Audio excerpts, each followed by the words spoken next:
6:30. So this is the start of our normally scheduled meeting, Conservation Commission, for Monday, March 10th. It is now 6:30. We have in the meeting tonight myself, Julian Kiddish, who's chair, vice chair Lisa Carosa, also Tom Avest, Dan Pearson, Paxton Marshall.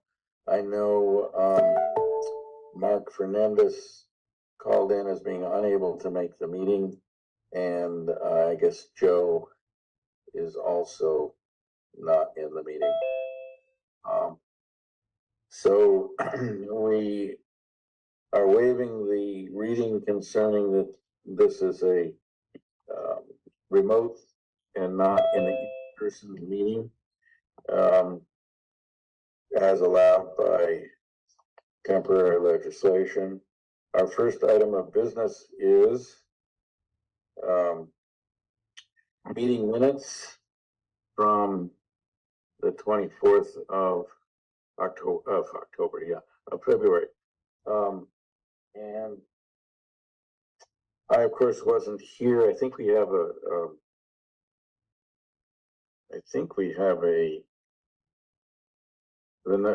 quorum for voting on it. I read through it. I didn't see anything unusual. Any corrections from those who were here? No, they look good to me. Dan, did you have anything? I don't think there is a quorum to vote on it because Mark isn't here, and there was only 4 last week, I believe. I know I dropped out partway through the call, so I'm not sure if I'm allowed to vote. We should note that Joe Carvalho has joined the meeting for the record. All right. Well, let's see. No, Joe was absent last time, so we're gonna table that then. Till I guess we have Mark. Yeah. Next item is Wheaton College upcoming Peacock Pond wall reconstruction project. Do we have a representative to discuss that? Yeah, hi Joanne, this is Craig Kilburn. So yeah, this was mostly informative, just to let the committee know that probably this summer, moving into the July-August months, we'll be continuing on with pond wall repairs. We have an open order of conditions 2501016 that we will be following, but this is just continuation of what we've done in the past, but it's been a while since we've done any work, so John suggested we add it to the agenda just to be, informative and, inclusive and let everybody know what's going on. All right. Anyone have any questions? I mean, this has been before us previously, and I think you guys have been pretty careful about avoiding any kind of degradation of the water column.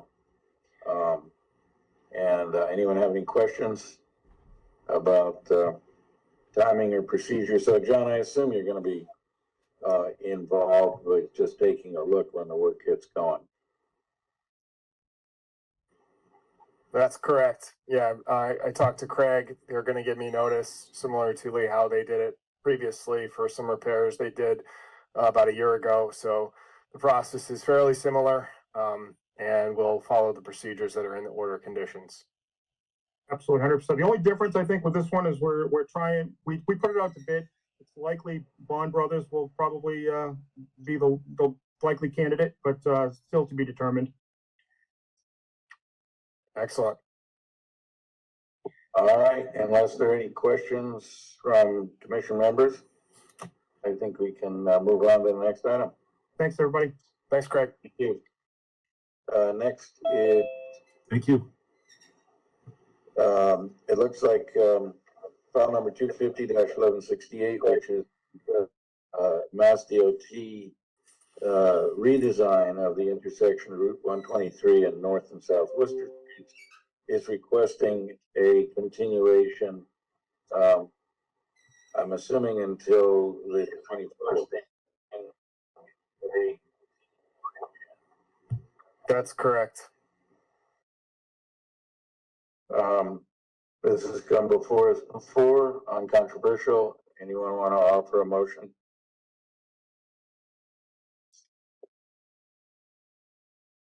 So moved. Second, We have a motion by Joe, seconded by Tama, for continuation of file number 250-1168 to the 24th of March. So, Joe and not Joe. Well, we can do Joe and Tama. How do you vote? Aye. aye. And Dan and Paxton. Aye. Dan has a blank screen at the moment, but Lisa, how do you vote? Abstain. Okay, and I'll vote yes. So I think we had 4 in there, so we can say that it passes. I'm assuming Dan will be back at some point. Any public inquiries or departmental updates? We got one new project coming in for the 24th. As of right now, we got it today. So that'll be on our agenda. Okay. So if that completes that section, we'll move on to continued public hearings. First up is file number 250-1173 concerning 0 South Washington Street, which has been before us in multiple forms. And I think there's still some outstanding items. Do we have a representative of that project? Yes, sir. You have Chris Frateroli. I'm a wetland scientist with Goddard Consulting. I'm joined by Dan American from Legacy Engineering. He's the project engineer. Maybe you guys can just share your screen and bring up a Yeah, sir. plan and tell us where things stand right now. Absolutely. Okay. Let's go with this guy for now. But just to recap where we've been, the project proposed here is essentially an outdoor storage yard for Dave, the applicant's company.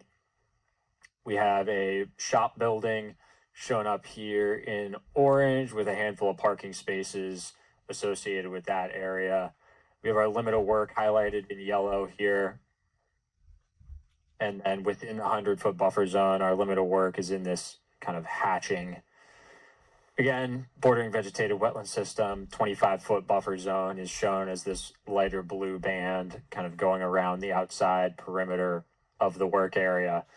So at this point, and I should also note, we do have a retaining wall that will surround the down gradient side of much of this proposed storage yard. At this point, we are entirely outside of that 25-foot buffer zone. We are still working in that 25 to 100-foot section of the buffer zone. We're proposing stormwater management subsurface primarily. We're collecting all stormwater and we'll be complying with the stormwater standards. That stormwater report, operations and maintenance, SWIP has all been provided to you. The surface of the yard, as we've discussed in the past, is to be recycled asphalt millings. So similarly to an asphalt surface, it will essentially result in the same final condition there with that material. It's a little bit more malleable than your standard asphalt surface though. As of today, we have submitted our project application to the planning board. Dan took care of that today.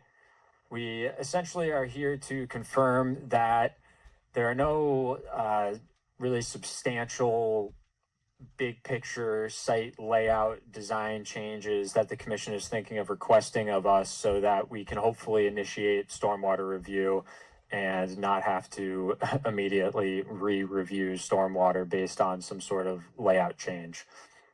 So that is essentially where we stand right now. Between Dan and myself, we'd be more than happy to answer any questions you might have. I think, just clarify, I may have misunderstood. So the yard is going to have a surface of recycled asphalt, or it's going to be used to store and cycle recycled asphalt in and out? I didn't quite get that. So the surface, as though you were paving it, will be recycled milled asphalt.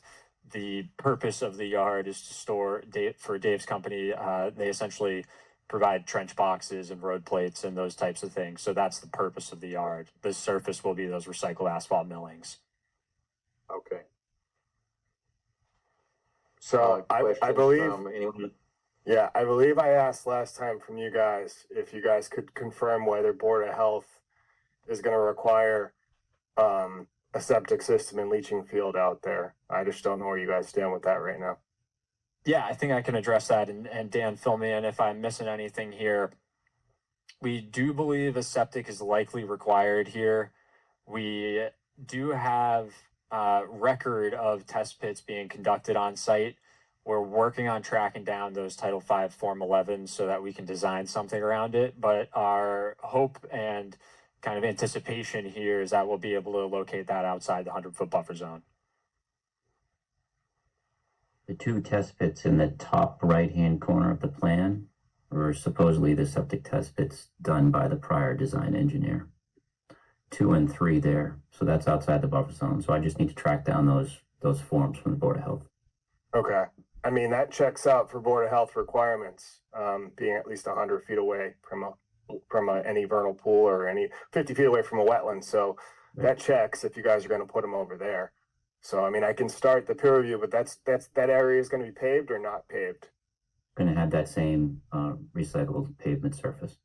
So the septic leaching field is going to be underneath, or is it going to be above? It's going to be underneath. Okay. I mean, obviously, we'd have to know what the groundwater level is at that location too. So, Yeah, and there's actually test pit logs on the site plan. Okay. I just need to again track down the Title V forms that go along with those logs. But if you look at test holes 3 and 4, which are to the left there, top right, and in the left, you see there's no redox, there's no groundwater.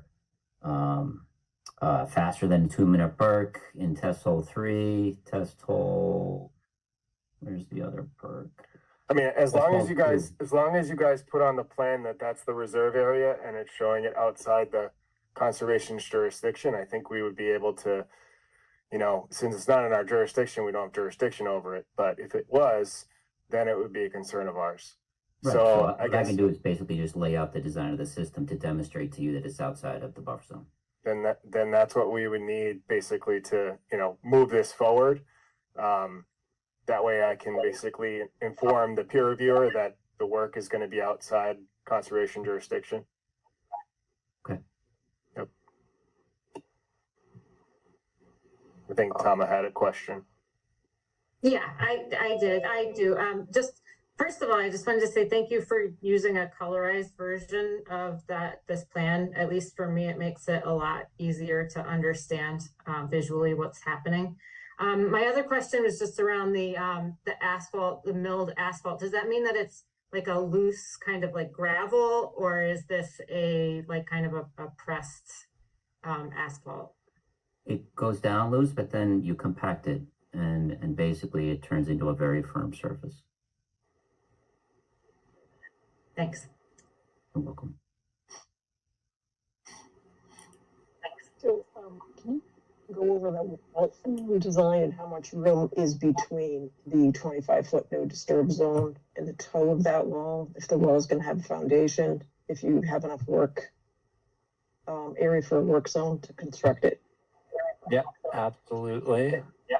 We did leave several feet below the base of the wall to the 25-foot. These are gravity block walls. There is no foundation. They're just bedded on 6 inches of crushed stone. So we just left enough room to account for the ability to install that crushed stone bed. And there are a couple areas where there's a slope, down slope at the bottom of the wall, and that's all accounted for outside of the 25-foot buffer. Okay, so working your way back around the building, you won't need access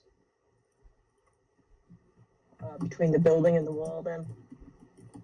So there'll be a walking area there. So the back of the wall there in that location that Chris is pointing to is maybe 5 feet off of the building. So you can walk through there. And then in the back left-hand corner of the building, it's more like 10 feet. So there'll be access to the back of the building.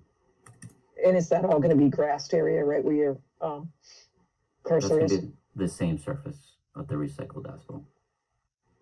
Okay. Okay, And can we you have just a kind of pipe make drain system that, in that area to collect all of the runoff from that area. okay, so nothing is going to be, except the front strip is going to be vegetated, is that correct? In the proposed work area, correct. The front strip is vegetated per zoning as a screening strip. The rest Okay, of it is so- intended to be the, you know, the use of the site. So where on this plan does it show where the wrap is going to be placed? And is there a note to that effect, or Where the what is? the wrap, recycled asphalt, what we call it? Is there a note that says where that's going? So it's on there's the layout sheet, I think, Chris. Yep. Yeah, see that, all the hatching? Okay. I see it now. All right, thank you. You're welcome. And I'm assuming your building is gonna be a steel building with, I mean, what kind of foundation, is required for that? The applicant hasn't really nailed down the building design yet, but yes, I do anticipate it will be a steel building. Typical of a steel building is you just have a knee wall that extends up above grade, maybe 3 feet, and then goes into the ground 4 feet. So there's no basement, Right. a slab on grade.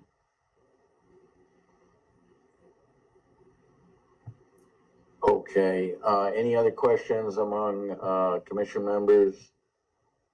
Or for that matter, anyone in the meeting? If you have a question, you can go to the reactions button and press, the raise your hand. Otherwise, you can just take your mic off mute and ask your question and identify yourself.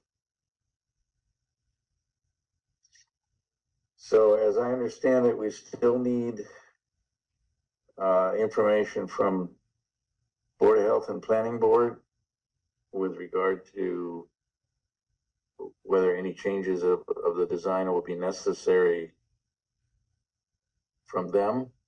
Well, I And think- we also need the stormwater peer review. Yeah, I think that was the main proponent of this was figuring out if they had all the groundwork for the potential of starting the peer review. It looks like they do.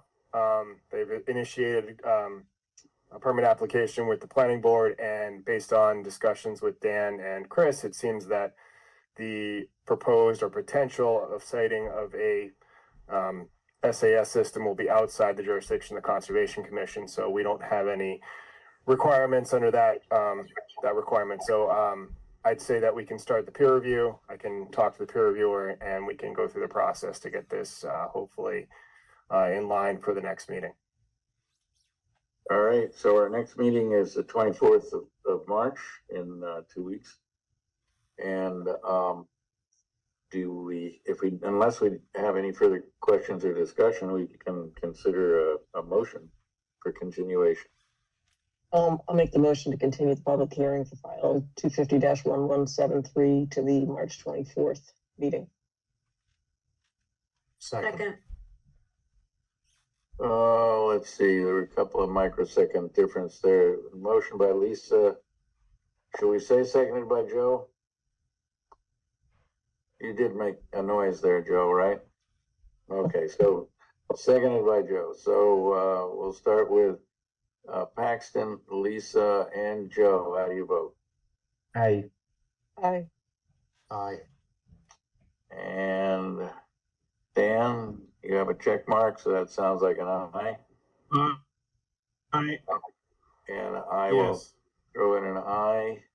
Aye. And I have one more from Tama, so that, I think it's all of us. We're all kind of scattered around. All right, motion carries. Thank you, guys. So And, Thank you, folks. Julian, sorry, before they go, guys, just for the next meeting, be prepared to close out that other order. So I would make strides for, potentially with that one as well. We can have a conversation about that offline, but. Sure thing. Yeah, I yeah. think it'll make sense for us to touch base real quick after this, John. All right, sounds good. We'll be in touch. I unfortunately lost the meeting due to a bunch of pop-ups. So I'm gonna see if I can. Yeah, here we go. The meeting is back. All right, so our next item on the agenda is file number 250-1170, 416 Old Colony Road. This, I believe, was a new project last meeting, so I did not see it at that time, but I did review it. Do we have a representative of the applicant? Yes, good evening, Mr. Chairman. My name is Dave Feist with CMG. Here representing Andre, the applicant. Maybe we could bring up a plan and review what was outstanding from the prior discussion.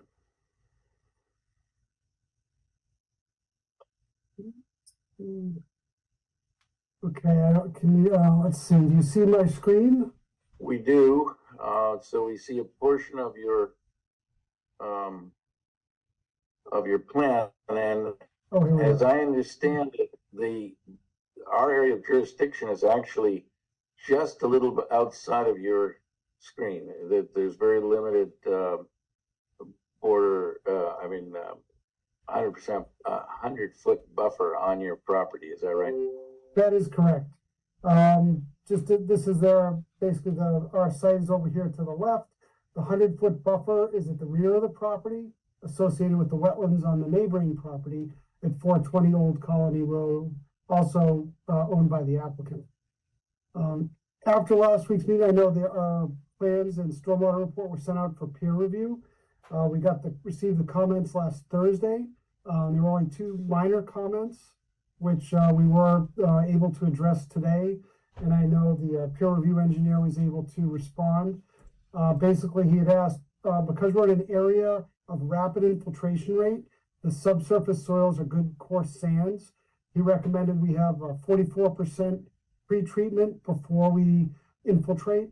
So we replaced, instead of having deep sump hooded catch basins in the front of the property, we're now proposing the HydroWorks water quality units to get 80% TSS removal prior to infiltration. On the side, we have a surface basin, which also receives runoff from 2 other catch basins. Because we have high groundwater, we're a little limited, so we were able to fit in a forebay, a sediment forebay, to add an additional 25% to the deep sump catch basins to meet the standard. I know Pat Brennan was very accessible. He returned my call today and was nice enough to actually respond with a letter late today approving those changes. And I'd be happy to answer any questions you might have. Yeah, I just have a question for John, just for my own clarification. I mean, I noted that there was a very small area of this actually in the buffer zone, but the entire drainage system ultimately goes into that area in certain overflow conditions. It looks like most of it will infiltrate, but I assume because of that, it really brings the entire project within our jurisdiction as far as stormwater review. Is that a correct interpretation, John? That is a fair interpretation, as you've outlined right there. But yes, and I think I did not see. I was out on inspection, so I didn't see that Pat had the response. So thanks for giving that that update, David. Appreciate it. Other questions from other members of the commission? And if not, anyone in the meeting have a question for this? The same way applies. Go to the reactions button, press the raise your hand, or just take your mic off mute and announce your name. So as I understand it, then this has undergone stormwater peer review with resolution of any of the issues, and that potentially this will be ready for an order of conditions next meeting. Yes, we should be able to close this evening, and I can draft up a order conditions for the next meeting. David, you don't have to attend. I'll just send you over. Do you want me to send you over the order? Sure. Yeah, okay. So I'll make a motion to close the public hearing for file 250-1170. Second. So we have a motion by Lisa, seconded by Paxton, to close the meeting. Tama, Lisa, and Paxton, how do you vote? Aye. Aye. Aye. Joe, Dan, how do you vote? Aye. Aye. And I'll throw in an aye, so the motion carries. Thank you, David. thank you very much. We will act on the order of conditions next meeting. Our next item is file number, well, it doesn't have a file number as of yet, but it concerns a project at 225 South Worcester Street, concerning construction of 15 duplex structures. And again, this was a new project last meeting, so I didn't previously review it. I did review the minutes and the material on Google Drive, but the representative of the applicant, They're not here. They requested a continuance today. They were waiting to see if they could get peer review, be able to respond to it, but there were quite an extensive amount of comments from the peer review engineer, so they're not going to be able to address, they weren't able to address them today. So they're going to have to, they requested a continuance till the 24th. So I'll make a motion to continue the public hearing for, I'll make a motion. okay, we have a motion by Lisa, and Dan, you have just seconded it. So Second. Paxton, Tama, and Lisa, how do you vote? Aye. Aye. aye. Dan and Joe? Aye. Aye. And I'll throw in an aye, motion carries. We now have a new item for public hearing, file number 250-1174, 361 Rear, Old Colony Road, concerning installation of a building. So do we have a representative? Good evening. My name is Michael Edwards. I'm here from Silva Engineering Associates on behalf of Jason Massey to go over 361 Old Colony Road. And as is our usual, if you can share your screen and bring up a plan.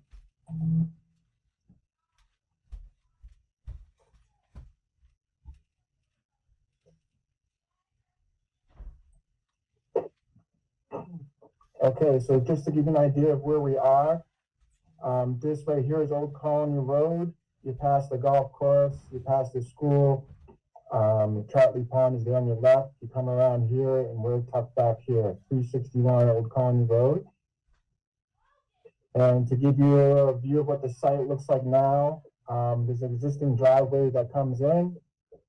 You have isolated land subject to flooding. You got woods, grassed area, existing dwelling on septic. This is kind of the way the drainage jacks now comes down. Kind of sits in here, that on heavy storm events, it kind of overflows and makes its way down here to this other area of concern. And this is sort of what we're proposing. The driveway is still going to act. Everything is still going to be the same as far as the use for the existing dwelling septic. And then this is what we're proposing. The 22-foot drive.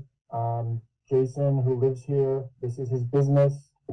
He basically paint signs on automobiles and trucks and kind of details them.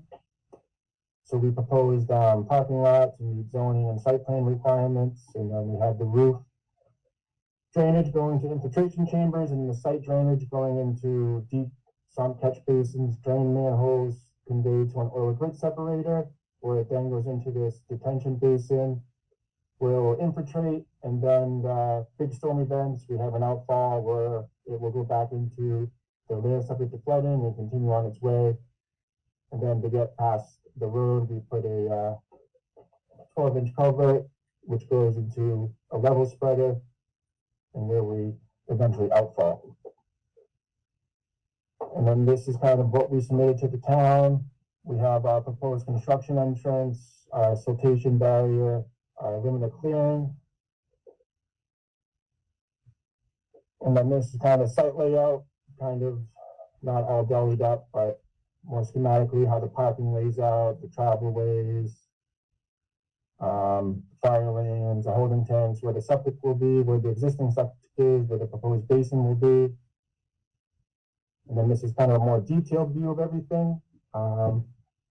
As you can see, the parking lot is all serviced by drainage catchment areas. The roof is serviced by the infiltration. And then the drive in is all curbed on one side. And on the other side, we provided a stone swale that captures the water eventually, where it's all contained, it ends up to flooding and eventually outfalls across the spigot. So if anyone has any questions, we'll be more than happy to answer them. So this is, I mean, you have a fairly large number of parking spots. That's what planning board requires. I mean, is this going to be a building with a substantial number of employees? Is that the idea? No, their bylaw for parking was open to interpretation. We kind of just, we used it for their office requirements, kind of, and warehouse storage, but they said basically it's open to interpretation. Basically in a meeting, this isn't going to be a high volume area. This is like a very, it's not like a wholesale retail type of an establishment. This is someone who wants to get their car painted, you know, it's like a couple cars a day. He's not turning over a lot of turnover. The people that work there, I'm sure it's just like 2 to 5 people. All right, so I'll just raise this, and because I think it's going to be something that other people are going to ask. It appears that ultimately your outflow goes on to another property. And I guess the question is, to resolve that possibility, I'm assuming the system is sized so the possibility of outflow really is remote. Correct. We didn't change the outfall from existing to proposed. So when we analyzed our site, we determined that the water, a storm event will come down, it hits the driveway, it kind of hits this, the depression, and then on heavy events, it kind of overflows and comes to this other depression. That's what it does right now. And as we proposed it, it still does the same exact thing. We just added some detours. We basically, we're adding a lot more impervious, obviously, so we're capturing it, we're cleaning it, and we're putting it in here. And then worst case scenario, it will all be cleaned, overflow, and be exactly what it was before. It'll still follow this path all the way down. So the end goal where it ends, as it's proposed, is the same as existing. We just added a few detours and a few steps to clean it. Well, I'm assuming that's exactly the issue that peer review is going to confirm, that there will be absolutely no change. Right. We provided them with our stormwater report, modeling, all that stuff, which is currently under review, I believe. Comments, questions from anyone on the commission, including John? You may want to start or not. No, I mean, I think, you know, there's obviously the peer review is going to get flushed out. I did receive the check today for that, so we'll get that processed. You know, my concerns obviously are the potential vernal pool habitat, and that is one of the criteria that is going to have to get ironed out. Now, I know the wetland botanist went out there, I want to say 2 or 3 years ago, and assessed and evaluated the wetlands out here. You know, I guess it's current conditions that we have to look at, and we're right at the cusp of where vernal pool season's about to start. So, you know, it might be good to get boots on the ground, assessing and evaluating, you know, the potential for wildlife in these three potential areas.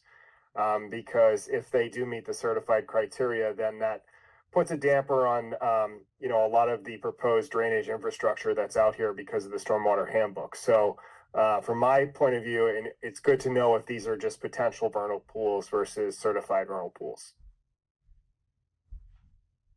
So that's the only comment I really have as it comes to vernal pool habitat. So Michael, do you have a plan to send a biologist out to investigate Yeah, in the next few weeks? we work with Ken, who originally delineated the site and wrote the report. It's just that time of year. We started doing design in, I believe, December, so we really just had to hope for the best and design it, but we're definitely gonna have him go out there and confirm. Just timing wise, we didn't want to delay the project and not have something where we can at least get the ball rolling.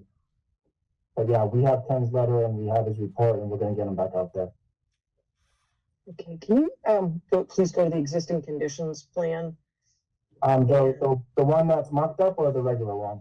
The one with topography on it. I want to, Yeah. for some reason, is there any reason why you're missing topo or you're missing contours or spot shots between those two wetlands? I would think that was be critical to make sure that those two areas don't connect. And I would like to see some contours in there or spot shots. If Yeah, you can we zoom have- in, I can barely see it. Yeah, sure. So there's 110, 109.5, and then it gets on its way here to the 109, 108.8. So this is kind of the low spot, and there's kind of like a saddle in here. Right, that's exactly why I would like to see some topo between those two. Absolutely. I don't know if they're connected because I don't see topo. Yeah, we can get some definitely some more spot shots in there when we do a revised set for sure. Okay. And then, so you're just ringing the site with straw wattles, uphill, which makes no sense, but that's your dime. What I'm concerned about is how you're going to protect the ILSF. So right now, you're going to have sheet flow directly into that ILSF from 117 down to wherever, was that 14? I can't read it. 114, right into there. Well, we determined that it was non-jurisdictional based off of CMR CMR 310, based on the volume. It doesn't have enough volume for it to be jurisdictional. Right. So sorry, go ahead. Oh, so you're just going to let sediment into it. I mean, what if it turns out to be a vernal pool? Well, that So I would like to see, I would like to see some siltation control along that front edge, please. I mean, so you could go out there this season. There may not be any viability with that vernal pool. Maybe next year the eggs decide to, pop.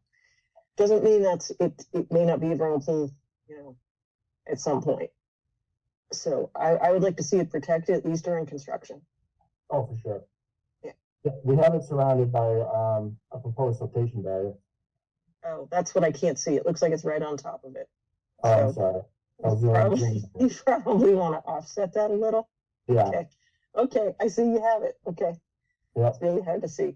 I'm sorry. That's okay. So then during construction or after construction, there'll basically be a mound put between those two areas. Yes. The Rather than- stormwater basin will be there and it'll be stable. So Yeah. my concern was just construction, Tom.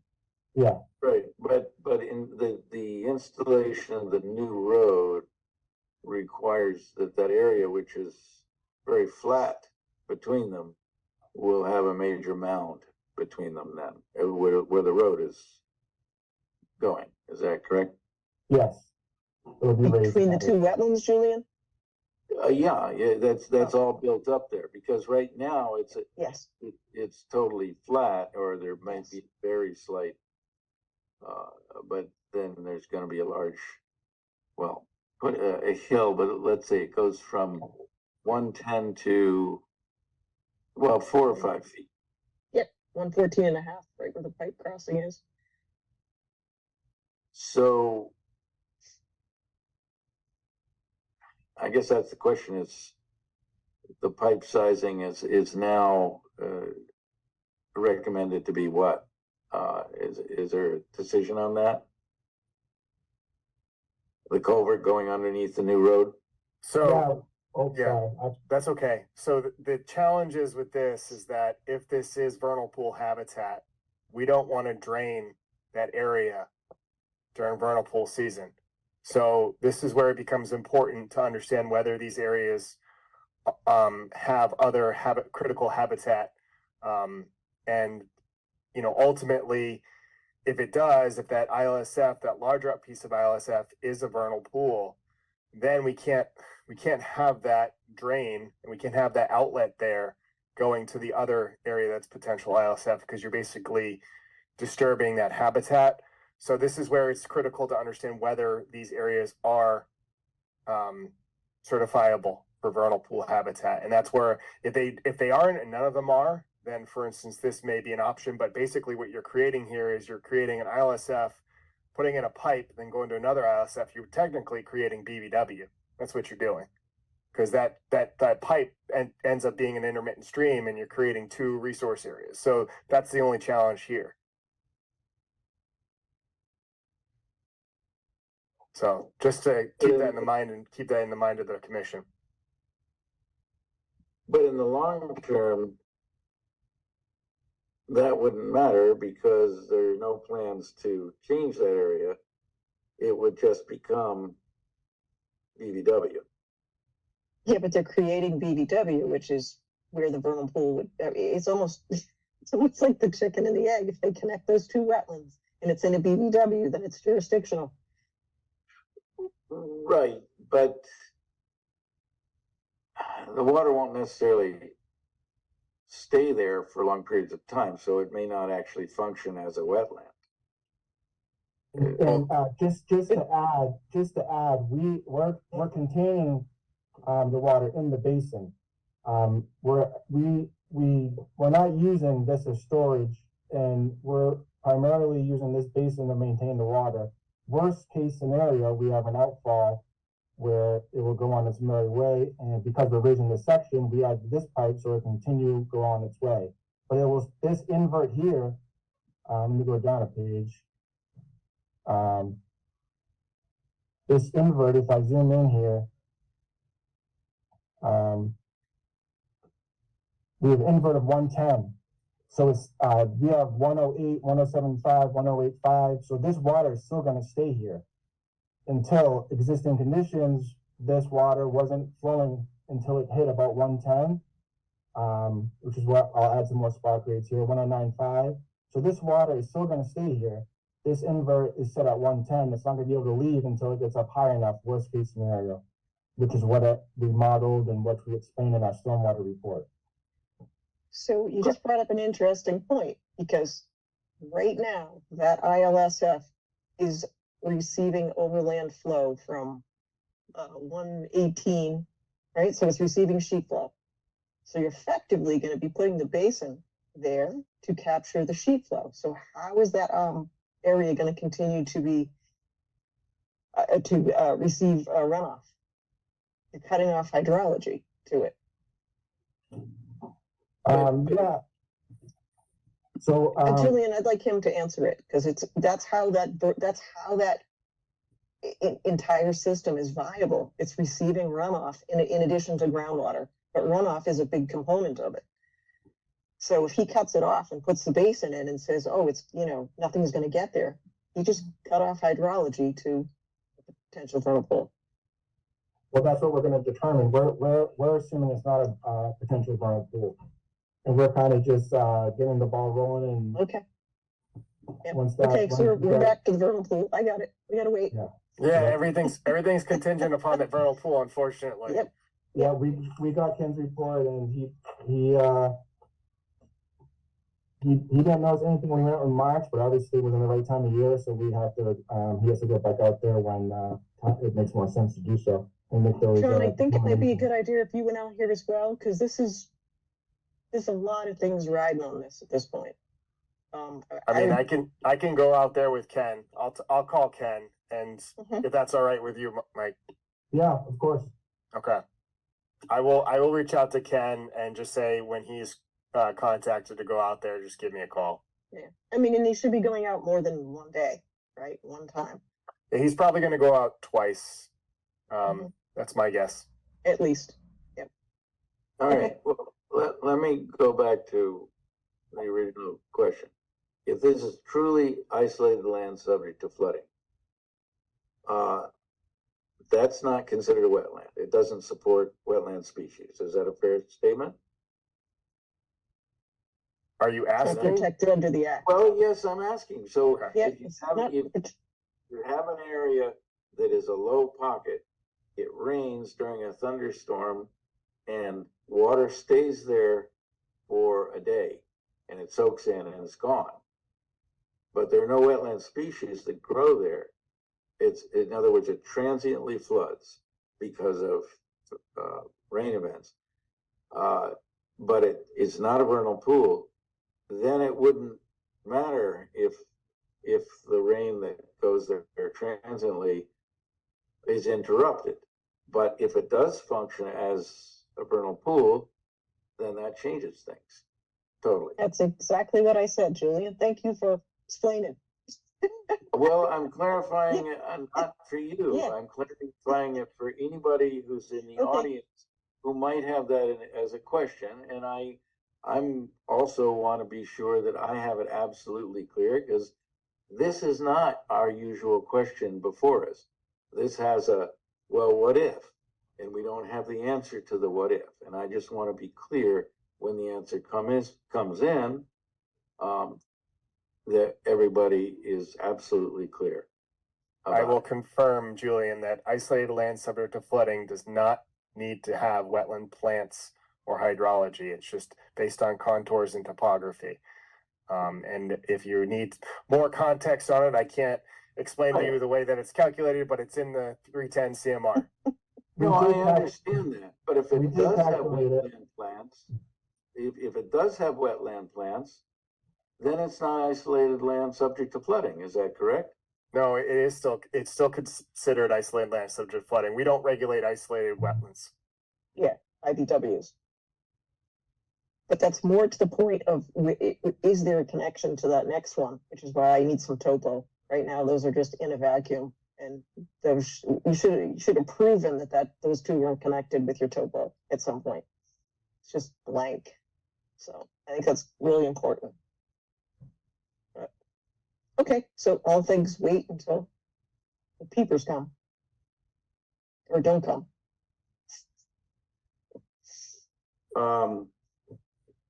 Can we bring up the sediment control? Sure, Joe.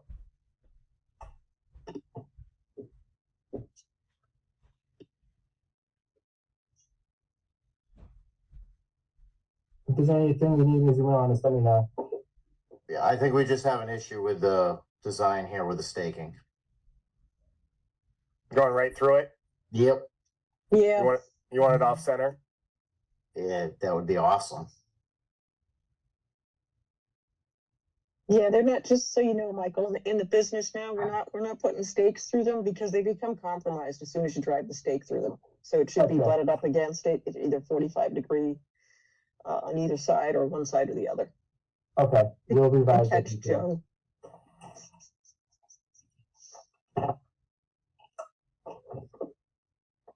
I think, any further questions or discussion? If not, it sounds like we need a motion for continuation.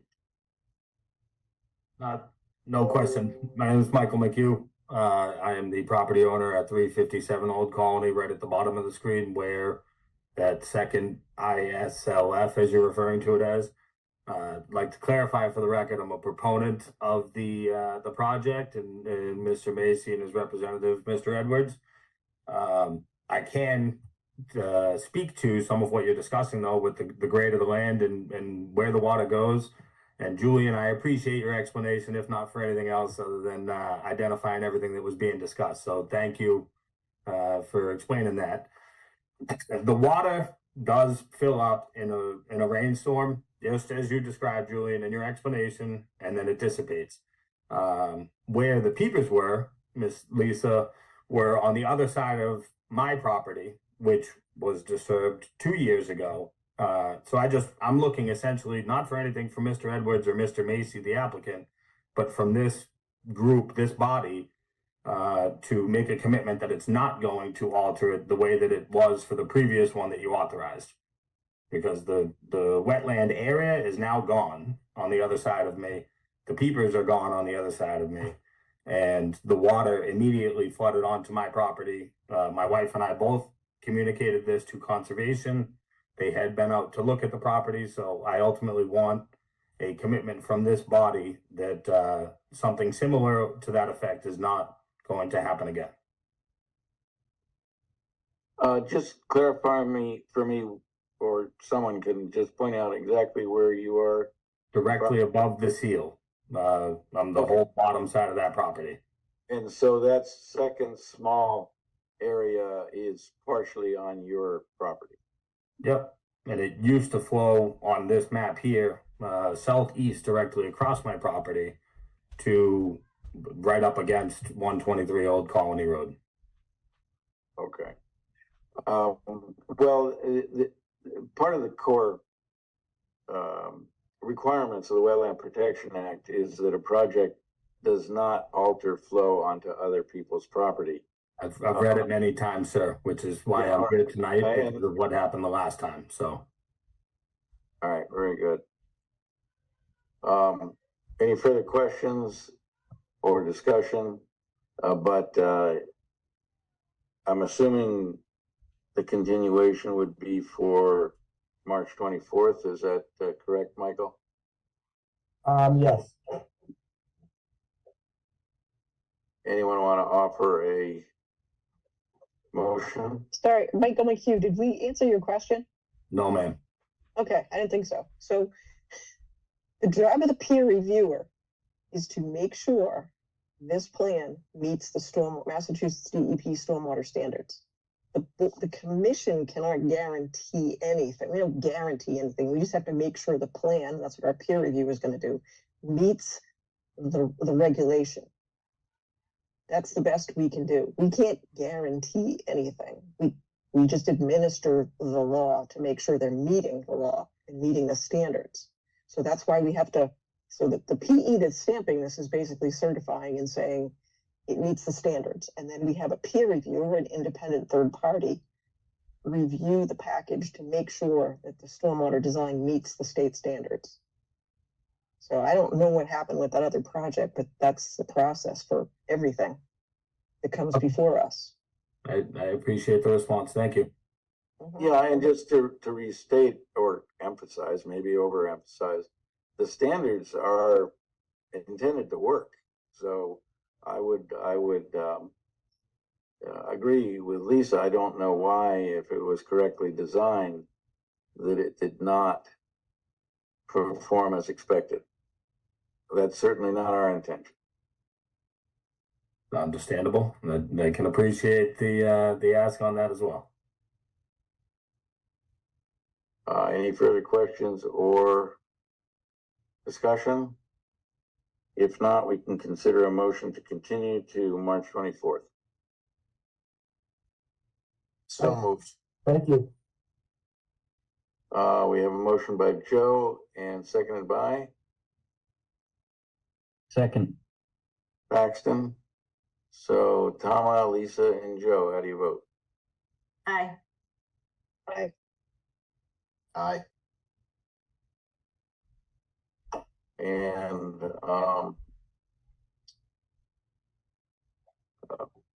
did we lose Dan? So Paxton, did I ask you how your vote was, or who did I miss? No, so that's my vote, but we did lose Dan, I believe.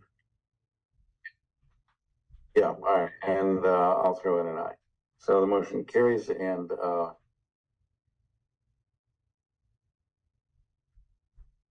wherever. Can you hear me? Michael Edwards, Oh, this I is- guess. This is Dan. Can you hear me? We can. Okay, that's an I then. I've joined by phone. I have low bandwidth. Okay. Very good. All right, we'll register you as an I. So So, just so the Michael, we'll commission's see you aware, next time. sorry. I remember meeting with Mr. McHugh out at his property. He had some flooding concerns. This was in relationship to the construction that was for the warehouse building along Old Colony. I don't have the plans on me, but there was some concerns during the heavy rainstorms that we had previously. So I met with him and we tried to address some situations, and I will work with him and also work with the landowner and make sure that we can resolve this matter appropriately. Just quick question, was that on the other side of the road or was that on? No, so it's actually Mr. McHugh's kind of sandwiched in between the road and this other property. So he's basically in the middle. And the concerns were the flooding going from the Massey property going all the way down to 123. And unfortunately, I think the highway did some drainage work activities, but it's Mass DOT. But I will work with Michael and also Michael on this one, the two Michaels. All right, sounds good. Our next item on the agenda is, we're finished with public hearings and we have a request for certificate of compliance. File number 250-1034, which is the rebuild of Route 123 Route 123 from Elm Street to the 495 interchange. And so it's your understanding pretty much everything is suitable for complete certificate of compliance? Yes, for Mass DOT project, yes. All right. Any questions? It's kind of a big. It's a long project stretch, yeah. That we've witnessed over the last year. Unless there are any questions or comments, we can consider a motion to issue a full COC.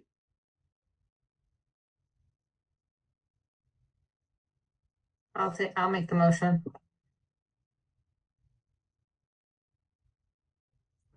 Second. We have a motion made by Tama, seconded by Dan. Tama, Lisa, and Dan, how do you vote? Aye. Aye. Abstain. And Joe and Paxton, how do you vote? Aye. I think I have to abstain on this one. Okay, I'll throw in an aye. I think the motion carries with 2 abstentions. And we have request for an amendment, 360 South Worcester Street. Order of conditions for file number 250-1143. I think it is the same as our prior, with the exception of item 6 of findings has been altered and identified as an amendment. The change in use and the new plan will be recorded with the amendment order.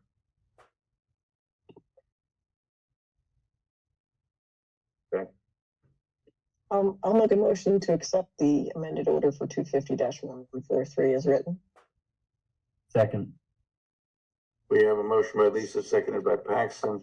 Tama, Lisa, and Dan, how do you vote? Aye. Aye. Aye. And Paxton and Joe.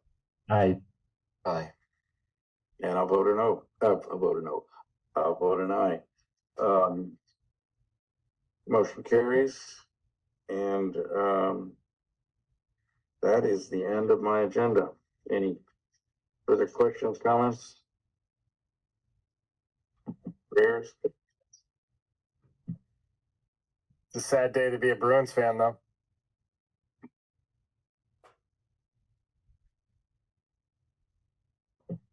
Was there any update or in-person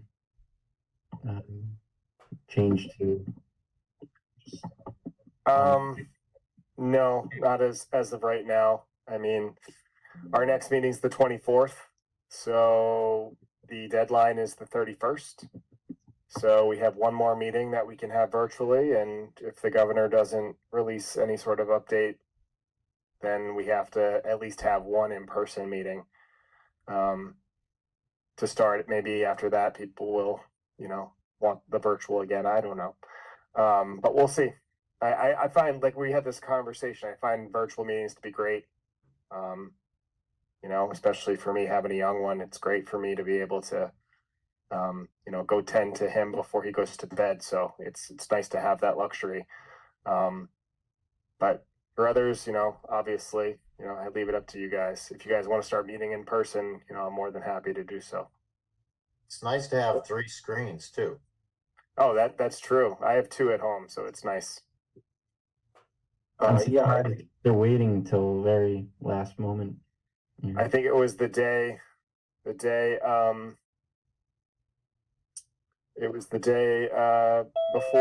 the deadline, and they said that we're extending it. So unfortunately, we already posted the agenda the week before, but Yeah, I think they've got a full plate. oh, they definitely do. The kind of fiscal disruptions that are being thrown at everybody. Mm-hmm.